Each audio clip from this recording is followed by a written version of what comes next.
네, 저희 시간이 돼서요. 저희 시작하도록 하겠습니다. 네, 기도하고 시작하겠습니다. 하나님 감사합니다. 주님께서 이 코로나의 엄중한 시간 가운데서도 주님의 말씀 앞에 서게 해주시고 또 주님의 말씀을 배우게 하시니 참으로 감사합니다. 이 어려운 시기 주님의 말씀과 함께 잘 이겨나갈 수 있도록 도와주시고 특별히 이 마가복음을 통하여서 주님의 복음이 더욱더 선명하게 또 더욱더 풍성하게 알게 되고 누릴 수 있는 또 귀한 시간에 또 변곡점이 될 수 있도록 인도하여 주시옵소서.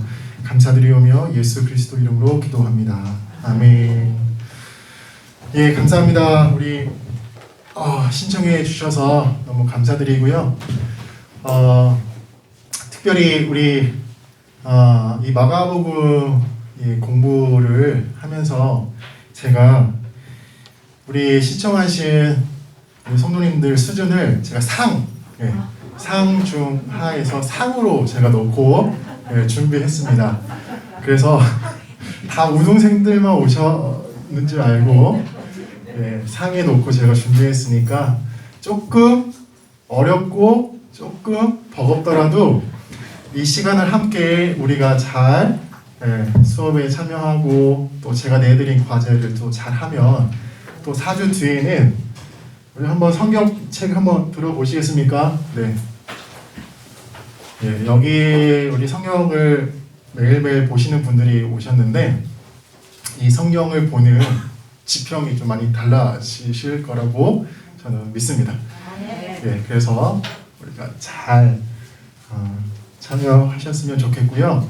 사실 지금 오미크론 때문에 굉장히 좀 어렵잖아요.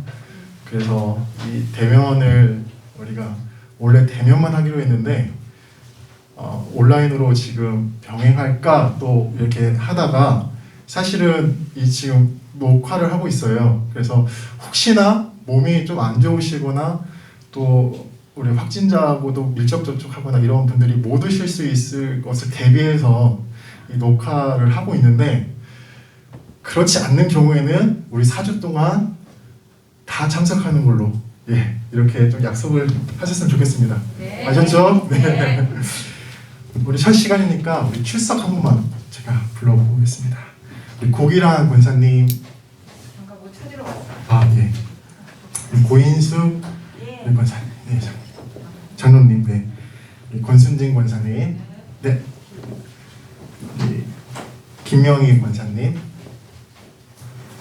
김영남 권사님. 김주리 우리 청년. 네. 김희영 청년. 네. 류봉혁 우리 네. 권사님. 네. 우리 박래욱 집사님. 네. 박래욱 집사님. 배경자 권사님. 네. 양춘자 집사님. 네. 이순경 권사님. 이문희 집사님. 우리 정서진 집사님 좀 늦으시고 정찬혁 우리 권사님. 네. 정파님 권사님. 주성희 권사님. 네. 황성미 권사님. 네. 이거는 참고로 제가 기억니은 순으로 쭉 했습니다. 네. 이렇게 했고요. 지금 거의 출석률이 95% 정도 됩니다. 네.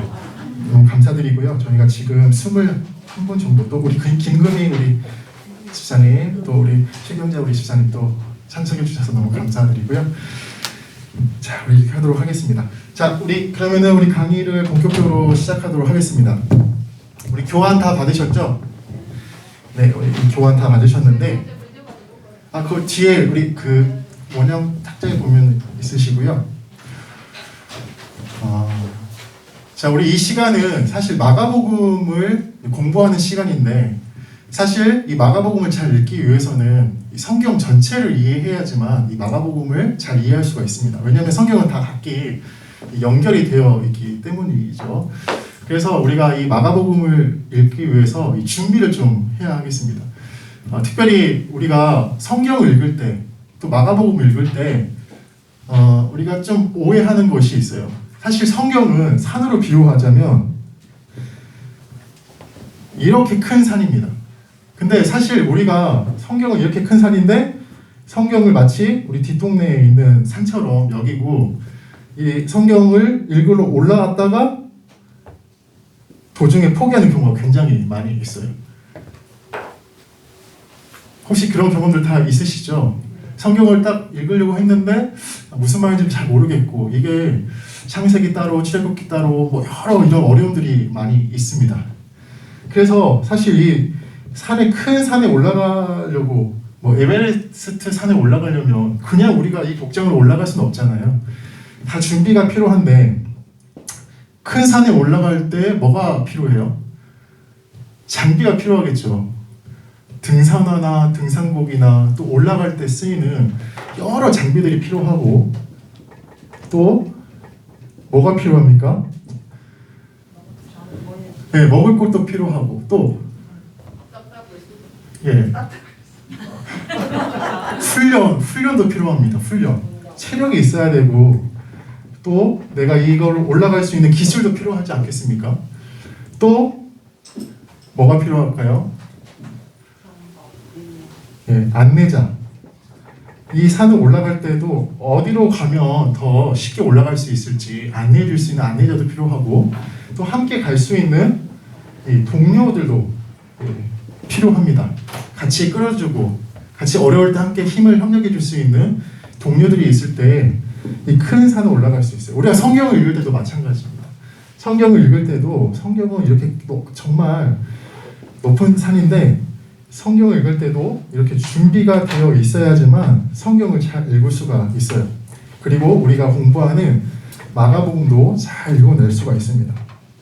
자, 그런데 우리가 성경을 읽을 때 또 마가복음 읽을 때 그러면 무엇을 준비해야 되느냐? 자, 첫 번째는 성경은 연구하는 책이다 라고 하는 인식 전환이 필요합니다. 두 번째는 성경은 이 중요한 하나의 주제, 관점들이 있는데 이런 주제와 관점으로 성경을 창세기부터 요한계시록까지 쭉 정리해 나가는 것이 필요해요. 그래야지만 창세기는 창세기대로 마가복음은 마가복음대로 이렇게 우리가 따로따로 성경을 읽지 않을 수가 있습니다. 자, 그리고 세 번째로는 계획을 세워야 돼요. 우리가 어떻게 성경을 읽어 나갈지 계획을 세워야 되고요. 마지막으로 네 번째는 목회자와 또 동역자들이 필요합니다.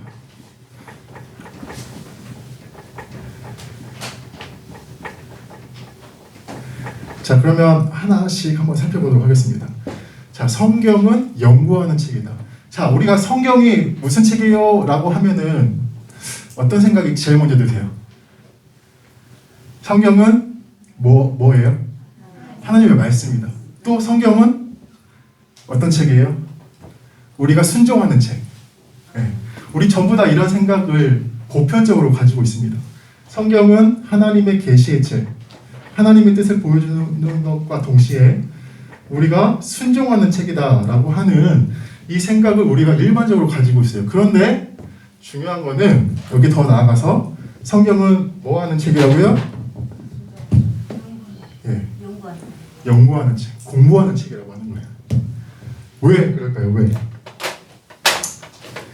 뭐 여러 가지 이유가 있겠지만 세 가지로 한번 살펴보면 첫 번째는 시간입니다. 시간. 자, 성경은 지금으로부터 약 2000년 전에 쓰여진 책이죠. 만일 우리 성도님들께 500년 전에 500년 전에 쓰였던 조선시대의 문서를 하나 드리면 그 문서 잘 읽을 수 있으시겠어요? 쉽지 않죠. 한자로 쓰였고 그 시대의 어떤 역사적인 배경을 알지 못하면 잘 해석하지 못해요. 그런데 성경은 무려 2000년이라고 하는 시간에 그 전에 쓰였기 때문에 쉽지 않아요. 두 번째, 장소적인 문제입니다.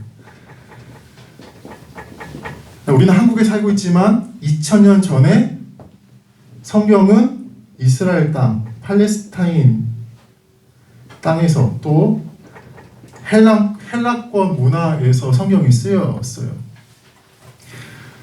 쉽지 않아요. 우리나라에서 살고 있는 그러한 문화적인 사람들이 그 이스라엘에 살고 있는 사람들의 문화를 이해하지 못하면 성경은 잘 읽혀지지가 않아요.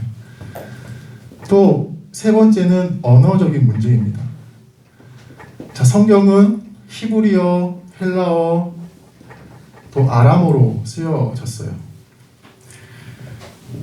물론 우리가 성경이 번역되어졌긴 했지만, 그러나 이 히브리어, 헬라어, 아람어로 번역한 것을 정확하게 번역이 되지 않는 부분도 있기 때문에 우리는 이 성경을 읽어내는 것이 쉽지가 않다라고 하는 거예요. 그렇기 때문에 어떻게 해야 된다고요? 예, 연구를 해야 된다라고 하는 거예요. 연구를. 자, 그런데 우리가 목사님 알겠어요. 성경 연구해야 되는지 알겠어요. 그런데 제가 여러분들에게 성경 연구해야 됩니다 라고 하면은 네, 목사님 성경 연구하겠습니다 라는 마음이 더 많이 들어요? 아니면은 제가요? 제가 성경 연구해야 된다고요? 이런 마음이 더 많이 드세요? 전자가 더 많이 드세요? 후자의 마음이 더 많이 드세요? 후자의 마음이 많이 들죠.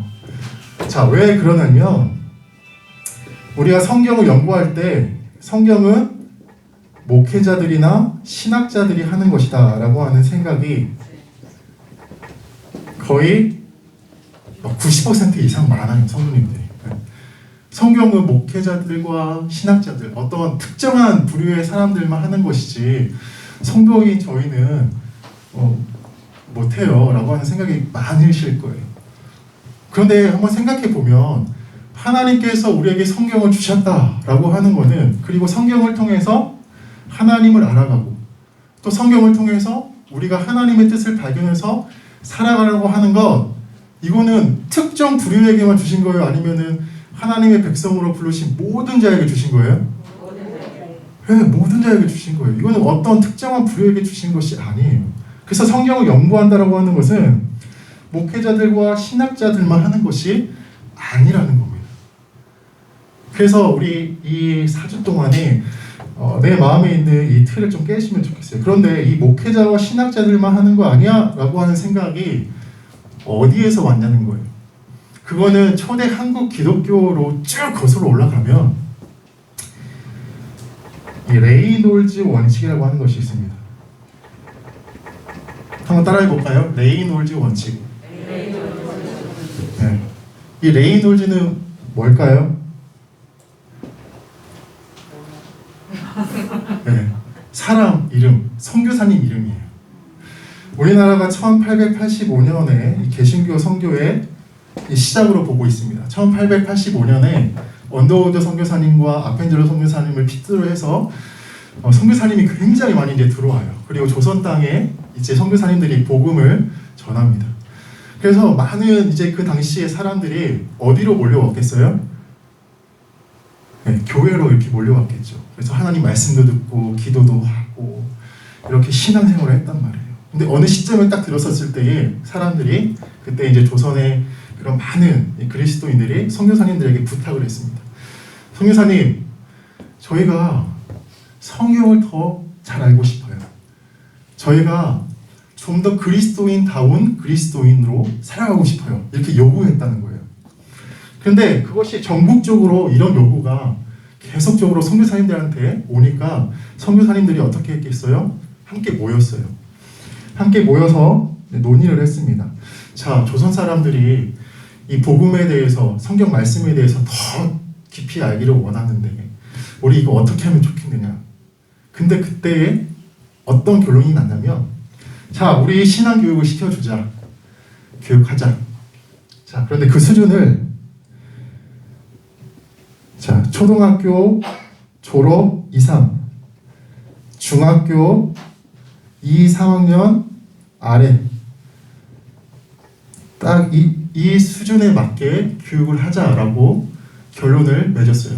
이게 바로 레이놀즈 원칙이에요. 그래서 지금 이 2005년부터 2022년까지 이 수준이 계속 쭉 이어져 오고 있는 거예요. 근데 문제는 뭐냐? 자, 이 논의를 결론을 내릴 때 선교사님들이 자, 조선 사람들의 문맹률이 너무 높다. 우리가 아무리 많이 가르쳐줘도 알아듣지 못한다. 그래서 초등학교 이상, 중학교 2, 3학년 아래 이 수준이 딱 좋다라고 결론을 내렸는데 그 선교사님들의 속사정이 있었어요. 어떤 사정이 있었냐? 그때 선교사님들이 한국에 선교하러 들어올 때에 그 나이대를 보면 20대 초반에서 20대 중반이었어요. 자, 20대 초반에서 20대 중반이면은 자, 학교 학년으로 따지면은 어떤 상태인 것 같아요? 대학생 재학 때 들어오거나 대학교를 갓 졸업하고 들어오거나 정말 많이 교육받은 분들은 이제 신학대학원을 졸업해서 목사 안수를 받고 갓 들어온 분들이 많이 있었어요. 그러니까 의사의 어떤 그 패턴에 따르면 거의 인턴 수준의 분들이 들어왔던 거예요. 복음의 열정은 엄청나요. 예수 그리스도를 믿어서 이 조선 사람들이 구원받아야 된다라고 하는 이 복음의 열정은 엄청났는데 이 복음을 가르치고 이 복음에 대해서 온전한 그리스도인으로 이렇게 훈련시키려고 하는 그런 커리큘럼과 훈련에 대한 그런 내용들이 역량이 부족한 거예요. 그래서 우리가 초등학교 졸업 이상, 중학교 2학년, 3학년 이 수준으로 가르치자. 그래서 이것이 한국 기독교 역사를 관통하고 있는 거예요. 그래서 사실 목사님들도 우리 성도님들을 교육할 때 그러니까 목사님들도 모르게 이런 게 이 기독교 안에 잠재되어서 오다 보니까 우리 성도님들은 이 수준에서 가르쳐야 되겠다라고 그렇게 교육을 받고 이렇게 교육을 하는 거예요. 이거 어떻게 해야 되겠어요? 이 원칙에 우리가 사로잡혀야 되겠습니까? 아니면 깨야 되겠습니까? 네, 깨야 됩니다. 네. 사실 하나님께서는 성경 말씀을 각 사람이 연구해서 각 사람이 하나님의 뜻을 알고 그렇게 주셨는데 이 원칙에 사로잡혀가지고 못 벗어나는 거예요. 우리 성도님들 성경 공부하셔야 됩니다. 성경 연구하셔야 됩니다. 이렇게 말하면 어떻게 돼요? 제가요? 제가 어떻게 해요? 근데 또 그 이유 중에 하나가 뭐예요? 두 번째, 제가 어떻게 성경을 공부해요? 제가 신학도 전공하지 않았는데 어떻게 공부를 해요? 이렇게 또 반응을 할 수 있습니다. 자, 그런데 우리 성도님들이 성경을 내가 연구한다라고 했을 때 그 연구를 한다라고 생각하면은 뭐가 떠올라요? 연구를 한다라고 생각하면 막 구약 성경을 히브리어로 봐야 되겠고, 막 신약은 막 헬라어 봐야 되겠고, 책도 막 이따만큼 봐야 되겠고, 주석책. 근데 우리 성도님들이 성경을 연구한다라고 했을 때 그 개념을 잘 잡으셨으면 좋겠는데, 우리가 성경을 연구한다고 했을 때에 성경의 본문 말씀을 잘 이해한다라고 개념을 정리하시기 바랍니다. 그러니까 신학자들이나 목회자들이 하는 성경 연구가 있긴 있어요. 그러나 우리 성도님들께서 성경을 연구한다고 했을 때에 내가 본문 말씀을 예를 들어서 마가복음 1장 1절에서 12절 말씀을 내가 본다라고 했을 때에 이 본문의 말씀을 잘 이해한다. 내가 잘 이해한다라고 하는 차원에서 연구한다라고 하는 그 개념을 잘 정립하시기를 바랍니다. 그러면 내가 신학을 연구하지 않아도 내가 목사님의 설교나 또 이런 강의나 그리고 주석책 등을 통해서 그 성경을 연구하는 데 있어서는 신학을 연구하지 않아도 내가 성경을 잘 이해할 수 있고 내가 성경을 잘 알 수 있다라고 하는 거예요. 특별히 제가 책 한 권을 소개해 드리려고 하는데요. 자, 이 책입니다. 엄청 두껍죠? 네. 이게 스터디 바이블이라고 하는 책인데요. 우리 한국 기독교 출판사에서 이런 책들을 이렇게 좀 다양하게 냈어요. 저는 복 있는 사람들이라고 하는 이 출판사에서 이 책을 구입을 했는데 이 책은 주석의 단권화라고 책이라고 이해를 하시면 됩니다. 창세기부터 요한계시록까지 이 책에 그래도 성경을 읽어 나가는 데 있어서 내가 잘 알지 못하는 부분들을 잘 정리해서 여기에 기록을 해 놓았어요. 그러니까 이런 책들 한 권만 있어도요, 내가 모르는 부분들을 성경을 읽다가 부모 말씀을 읽다가 내가 잘 알지 못하는 부분들을 알 수 있는 거예요. 우리가 예를 들어서 학생들이 수학 문제를 풀다가 모르면 선생님께 물어보잖아요. 마치 이 책은 그런 것과 마찬가지예요. 목사님도 있고 또 성경을 잘 아는 분들도 있겠지만 매일 가서 물어볼 수는 없는 거잖아요. 그래서 이런 단권화된 주석책 한 권을 구입하셔서 내가 성경을 읽을 때마다 옆에 끼고 계속 읽어 나가면은 이거 내가 성경 연구하는 데 있어서 정말 큰 무기가 될 수 있다라고 하는 겁니다. 그래서 내가 신학을 전공하지 않았는데 내가 어떻게 성경을 연구해? 목사님의 설교와 또 이런 강의와 이런 단권화된 주석책을 통하여서 여러 권 볼 필요 없어요. 그리고 내가 공부하다가 더 알고 싶고 그런 거는 어느 부분은 더 아는 게 중요하지만 이 성경에서도 말해주지 않고 이 주석책에서도 말해주지 않는 것은 더 알 필요는 없는 내용이라고 생각하고 그냥 넘어가시면 돼요. 네, 그런 식으로도 성경 공부가 필요합니다. 그래서 우리가 내가 신학을 공부하지 않았는데 내가 어떻게 성경 연구를 할 수 있다라고 하는 겁니다. 그리고 세 번째로 우리가 성경을 연구하는 데 있어서 목사님, 제가 성경 연구해야 되는지 알겠어요. 그런데 시간이 없어요. 시간이. 일도 해야 돼요. 또 아이도 돌봐야 돼요. 드라마도 봐야 돼요. 등산도 가야 돼요. 맛있는 거 먹으러 가야 돼요. 뭐 하러 가야 돼요. 자, 그런데 우리가 여기서 이 질문을 한번 해보면 좋겠습니다.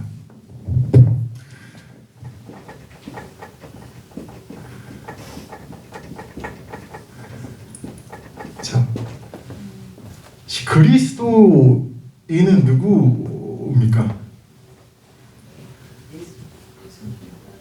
예, 예수님을 따르는 자. 예수님을 따르는 자가 그리스도예요. 자, 잘 말씀해 주셨는데 그리스도는 누구인가 라고 했을 때 가장 단순화해서 말하면 그리스도인은 예수님을 주인, 내 삶의 주인으로 고백하고 따르는 자가 그리스도인이에요. 내가 그리스도인이 아니었을 때에는 다른 것, 내가 주인이 되거나 어떤 돈이 주인이 되거나 명예, 권세 이런 것이 주인이 되어 내가 거기에 따라가 살았다면 이제 예수님을 주인으로 모신 자는 예수님의 말씀 가운데 살아가는 자로 변화됐다라고 하는 거예요. 자, 그렇다면 예수님을 주인으로 고백하는 자는 어떻게 살아가야 돼요? 예수님의 뜻대로 살아가야 되죠. 예수님의 뜻대로 살아가기 위해서는 어떻게 해야 돼요? 말씀을 봐야 되겠죠. 자, 내가 예수님을 주인으로 고백하고 따른다라고 이제 내가 결단했는데 주님의 말씀대로 살아가지 않는다? 내가 드라마 볼 시간은 있고 내가 운동할 시간은 있고 내가 뭐 할 시간은 있고 뭐 할 시간은 있는데 내 주인 되신 주님의 말씀을 듣는, 말씀을 보고 연구하는 시간이 없다? 이건 뭘 의미할까요? 이거는 두 가지를 의미한다고 볼 수 있는데 한 가지는 회심의 과정 중에 있다고 볼 수 있습니다. 그러니까 예수님이 내 주인인 것을 알겠는데 내가 예수님을 나의 삶의 주인으로 진짜 고백하고 내가 따라가겠다라고 하는 그 결단까지 못 간 거예요. 그래서 회심의 과정 중에 있거나 아니면 명목상 그리스도인. 명목상 그리스도인이 누구예요? 그냥 이름만 갖고 있는 거예요. 그리스도인이라고 이름만. 그러니까 예수님과 전혀 상관이 없어요. 교회는 다니고 내가 기도는 해요. 근데 예수님과는 전혀 상관이 없어요. 어떻게 보면 그리스도인이 아니라고 할 수 있는 거죠.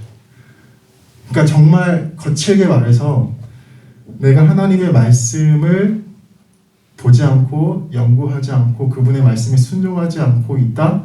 그런 노력도 없다라고 하면 그리스도인이 아닐 확률이 굉장히 많습니다.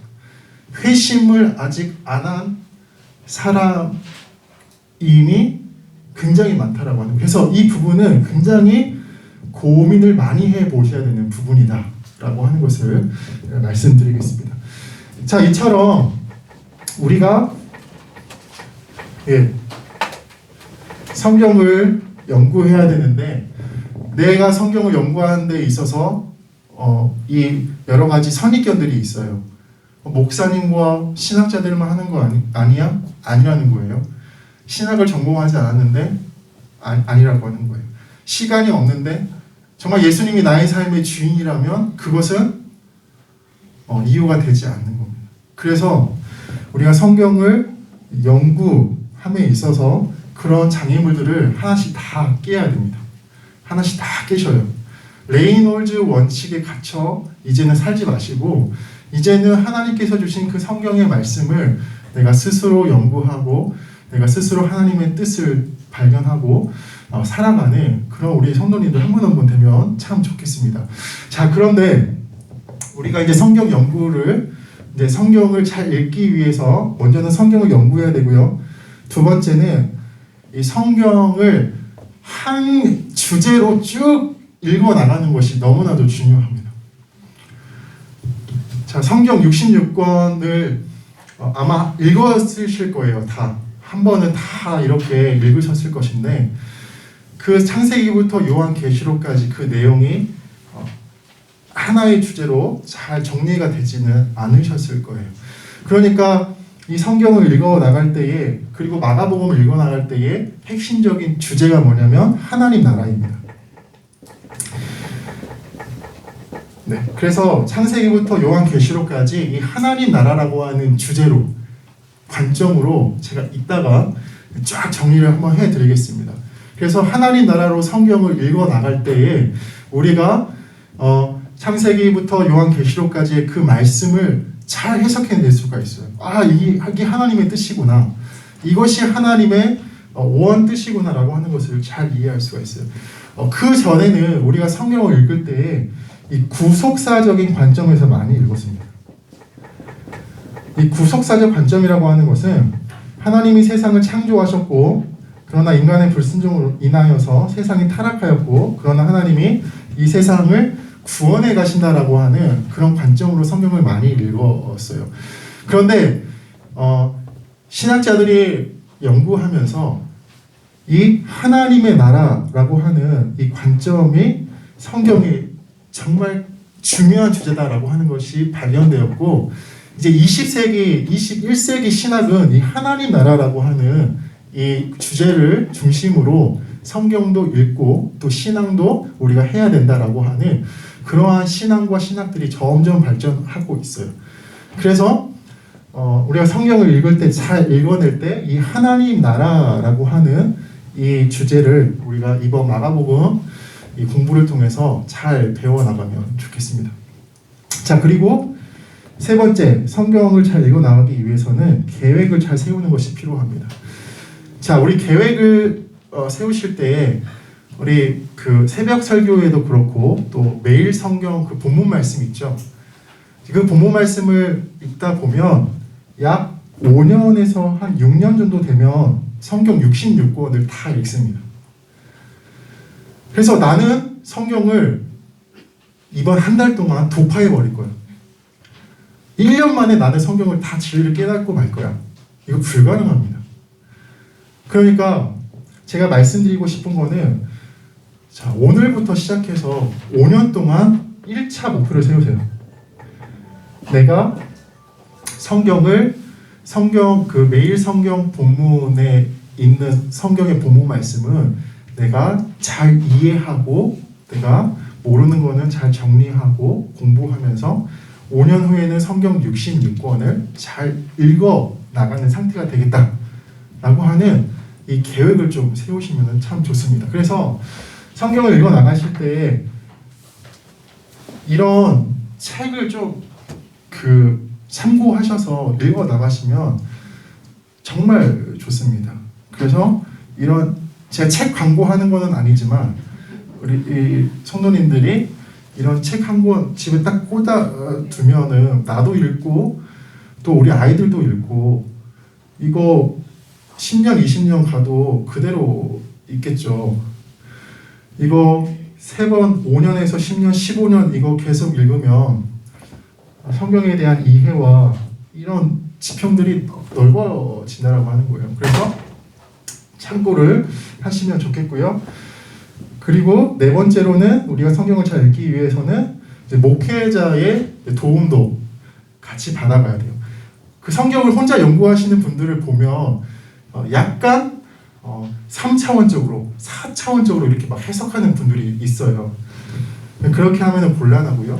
이렇게 성경 강의를 통해서 또 설교를 통해서 이런 우리 교단에서 인정하는 이런 책들을 통해서 또 우리 함께 같이 공부하는 이런 동역자들을 통해서 이렇게 꾸준히 성경을 연구하고 같이 읽어 나갈 때에 우리가 성경을 잘 읽어 나갈 수가 있겠습니다. 어떻게 성경 연구하시겠습니까? 별로 반응이 시큰둥하시네요. 네. 자, 우리 앞으로 우리가 같이 하면 좋겠고요. 자, 그러면 우리가 이렇게 성경을 잘 읽어 나갈 때, 연구하면서 읽어 나갈 때 뭐가 유익이 있냐라고 했을 때 첫 번째는 이 묵상이 달라진다라고 하는 거예요. 사실 이 묵상이라고 하는 것은요, 성경 연구가 전제된 상태에서 해야지만 이 묵상을 할 수 있는 거예요. 성경의 내용을 내가 모르는데 묵상을 하다 보면 이 성경 해석이 아전인수격으로 돼버립니다. 그러니까 다 내 중심적으로 성경이 읽혀지는 거예요. 근데 그거 아니거든요. 성경 본문을 우리가 읽어나갈 때에는 하나님이 누구이신지 먼저 우리가 묵상을 해야 되고, 그 다음에 우리는 어떻게 해야 되는지에 대해서 묵상을 해야 되는데, 그렇게 하기 위해서는 이 본문 말씀에서 하나님이 뜻하시는 것이 무엇인지에 대해서 우리가 정확하게 그것을 끄집어내는 이 훈련이 필요한데, 그러기 위해서는 연구를 해야 됩니다. 그래서 우리 성도님들이 뭐 5년, 10년, 15년 이렇게 성경을 연구하다가 계속 묵상을 하게 되면 이 묵상의 깊이가 그 안에서 하나님의 그 뜻을 발견하는 것이 완전히 달라지는 것을 경험하게 될 거예요. 자, 두 번째, 신앙 교육입니다. 이 자녀들의 신앙 교육에 유익이 있어요. 사실 오늘날 그 우리 신앙 교육을 보면 많은 부모님들이 신앙 교육을 어떻게 해요? 교회에 그냥 위탁해 버립니다. 목사님들 또 전도사님들에게 그냥 100% 아이들을 맡겨버려요. 그런데 성경적인 관점에서 보면 그거는 완전히 잘못된 거라고 할 수 있어요. 그래서 나중에 내 아이가 정말 신앙생활 잘 하다가 갑자기 신앙을 잃어버리거나 잘 못했을 때 누구를 원망하죠? 교회를 원망하거나 목사님들을 원망해요. 근데 그거 정말 잘못된 태도입니다. 왜냐하면 성경은 신앙교육의 제1 양육자, 교육자를 누구라고 말하고 있어요? 부모라고 말하고 있어요. 그러니까 부모님들이 신앙교육의 제1 책임자라고 하는 겁니다. 자, 근데 왜 부모님들이 신앙교육을 왜 안 하는 거죠? 따지고 보면 성경을 잘 모르기 때문에 신앙교육을 안 해요. 근데 왜 성경을 몰라요? 공부를 안 하니까 모르는 거죠. 네. 그러니까 이게 계속 악순환이 계속 반복이 되는 겁니다. 성경을 잘 공부 안 하기 때문에 성경을 모르고, 성경을 모르기 때문에 자녀들에게 신앙 교육을 할 수가 없고. 그런데 우리가 계획을 세워서 꾸준히 성경을 연구하면 우리가 아이들 들여다놓고 하루에 뭐 한 장이라도 여기서 이 말씀은 이런 뜻이야, 이 말씀은 이런 뜻이야, 하나님은 이런 분이야라고 우리가 교육한다면 우리 아이들의 신앙이 튼튼해질 수밖에 없겠죠. 네. 그래서 성경 공부를 해야 되는 이유도 우리가 신앙 교육을 위해서예요. 그리고 세 번째, 우리가 성경을 연구하면 이단에 빠지지가 않아요. 사실 이단에 빠지는 가장 큰 이유는 말씀의 뿌리가 없기 때문입니다. 말씀의 뿌리가 없다 보니까 계속 이단들이 와서 이 성경 말씀은, 이 비유는 이것입니다, 저것입니다 라고 계속 반복해서 들려주면 결국에는 어떻게 돼요? 그런가? 라고 하면서 빠질 수밖에 없는 겁니다. 그런데 우리가 성경을 꾸준히 보고 꾸준히 그 안에서 하나님의 진리를 선명하게 깨닫게 되면 이단에 빠지지 않고, 더 나아가서 우리가 이단에 빠진 사람들도 우리가 거기에서 도와줘서 빠져나올 수 있게 도와줄 수 있다라고 하는 겁니다. 그리고 마지막 네 번째는 이 복음 전수라고 할 수 있습니다. 우리가 전도라고 할 수 있는데 성경 연구를 정말 꾸준히 오랫동안 하면 하나님의 진리의 말씀이 내 안에 차곡차곡 쌓여서 내공이 쌓여요. 사실 우리가 전도를 해야 되지만 전도를 하기가 꺼리는 이유가 무엇입니까? 내가 전도하는 대상이 자꾸 뭐 물어봐요. 진짜 하나님 살아계신 거 맞나? 정말 내가 이거 믿어서 뭐 나한테 유익이 되는 게 뭐야? 정말 뭐 하나님 나라라고 하는 것이 정말 있어? 막 이렇게 물어봅니다. 근데 이거를 우리가 한순간에 성경을 공부해서 대답해 줄 수 있는 그런 내공이 생기지가 않죠. 꾸준히 공부를 하다 보면 이게 이 말씀이구나, 이게 이 말씀이구나 라고 하는 것이 쌓여서 우리가 전도할 때에 대답해 줄 수 있는 그러한 내공이 쌓인다라고 하는 겁니다. 그래서 우리 성도님들이 이러한 유익을 좀 누렸으면 좋겠습니다. 내 묵상이 달라지고 내 자녀의 신앙교육, 또 이런 이단의 또 복음 연수를 우리가 잘 할 수 있는 성숙한 그리스도인, 또 하나님의 백성으로 우리가 더 나아가기 위해서 우리가 성경의 공부를 해야 된다고 하는 거예요.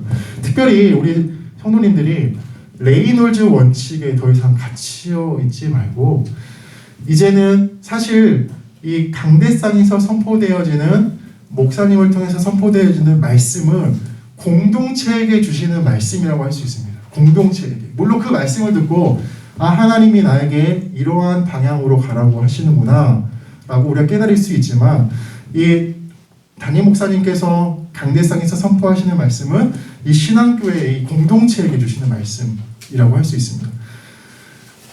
대신 우리가 개인적으로 또 성경 공부를 해야 되는 이유는 또 그 개인적인 성경 공부를 통해서 하나님께서 우리에게 주시는 그 뜻이 있기 때문에 우리는 성경 연구를, 또 공부를, 묵상을 계속적으로 해 나가야 된다고 하는 거예요. 자, 어떻게 성경 연구 하시겠습니까? 네. 아까보다는 조금 더 좋아요. 네. 이제 점점 이제 틈이 좀 생기는 것이 보이게 되네요. 자, 그러면은 이제 우리가 이 성경을 읽기 위한 이제 그 준비 과정을 했습니다. 잘 이제 기억하시면 좋겠고요. 조금만 더 설명하고 시기로 하겠습니다. 자, 아까 우리 성경을 읽기 위해서 첫 번째는 우리가 공부해야 된다라고 했고요. 두 번째는 뭘 해야 된다고 했어요? 네, 성경을 하나의 주제, 관점으로 정리해야 된다라고 했습니다. 네. 자, 성경을 창세기부터 요한계시록까지 하나의 주제로 우리가 정리를 한번 해볼 텐데요. 그 주제의 핵심이 뭐라고 했어요? 하나님 나라라고 했습니다. 자, 왜 하나님 나라인가 했을 때 창세기부터 요한계시록까지 이 하나님의 나라의 이야기가 쭉 흘러가고 있어요. 그래서 창세기에는 하나님의 나라가 시작이 되었고, 이 중간 과정을 거쳐서 이제 그 하나님의 나라가 완성이 된다라고 하는 그 내용이 바로 성경의 주제, 큰 주제라고 할 수가 있겠습니다. 자, 그래서 그 하나님의 나라를 우리가 정리를 해볼 텐데, 특별히 이 하나님의 나라라고 했을 때에 예수님께서 누가복음 14장에서 15절 말씀, 1장 14절에서 15절 말씀 우리 한번 찾아보도록 하겠습니다. 마가복음 1장 14절에서 15절 말씀.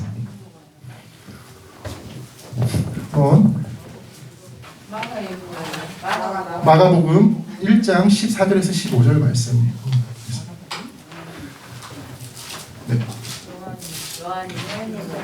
네, 예수께서 갈릴리에 오셔서